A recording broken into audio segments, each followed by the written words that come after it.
Bonjour et bienvenue à notre condensé financier quotidien du mardi. Je m'appelle Sophie et voici ce qu'il se passe sur les marchés aujourd'hui. Le S&P 500 global est en feu, l'indice gagne presque 13% sur la période de 12 mois glissant. Beaucoup de traders ont maintenant un œil sur les cours les moins performants.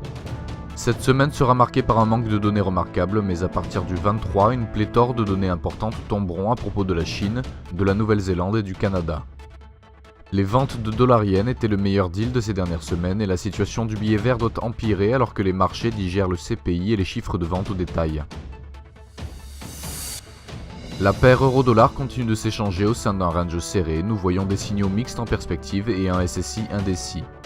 La paire livre-dollar continue de fluctuer près des 1,2550, la stochastique reste négative, ce qui pourrait causer plus de fluctuations latérales. La paire dollar australien dollar US montre une correction confiante vers le haut, on attend toujours la cassure des 0,7604. La paire dollar yen continue son déclin au-delà des 109,00, le SSI s'approche lentement de la zone de surachat.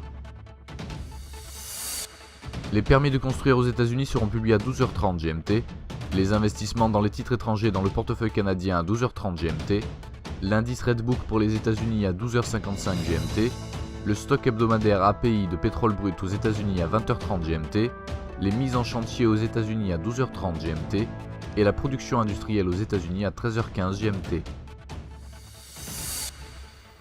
Nous espérons que vous avez apprécié nos perspectives marchés de ce mardi.